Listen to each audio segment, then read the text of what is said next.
Morning guys, 3 months after na binidyo natin yung saging na ito, samahan ninyo ako ngayon.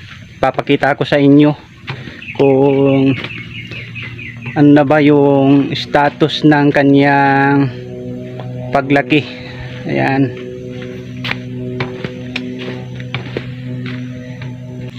Ayan po guys, 1 month natin binidyo.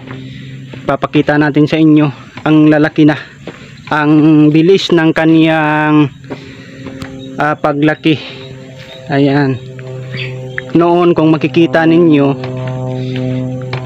maliit pa yun.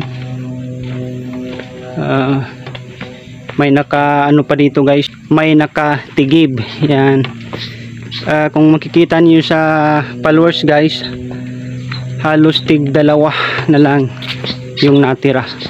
Okay, sunod dyan guys, bali isa na lang yung titira, 2, 1, depende sa lugar. Bali magsilak na sila. Yan, ang lalaki na. 2 months siguro ito, before now. Mamumunga na ito ng klase na saging, 2 buwan na lang. Yan,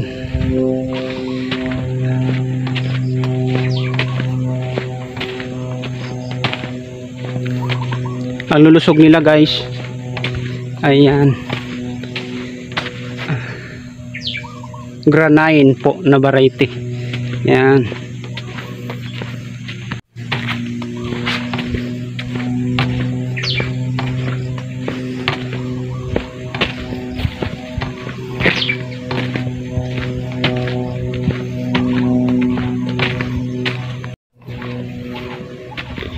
kung makikita ninyo yung mga followers guys, halos tig 2, hindi marami yung followers.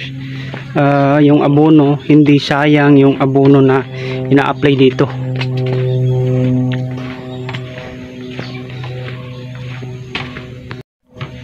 Yung mga saging na ganito guys, Cavendish, hindi talaga maiwasan na may mga sakit.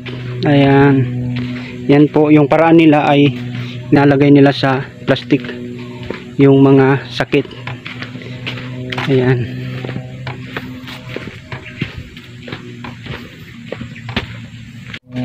yung natatamaan ng bansitap guys, makita nyo may mga bakante dyan. Ayan, pinapalitan, tinaniman agad yung mga bansitap.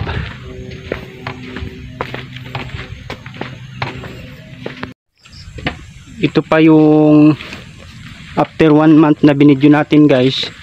Ayan, yung iba na harvest na, may mga harvest na dyan.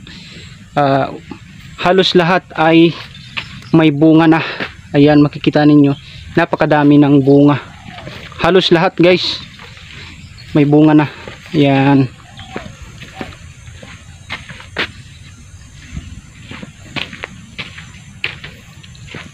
yung paraan kasi dito guys, tig 2 yung followers. Yan, kasi malalayo yung agwat.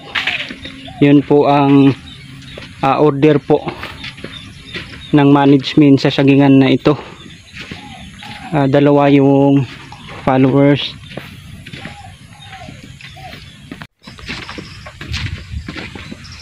Halos lahat guys namumunga na. Grabe, ang daming bunga. Ayan,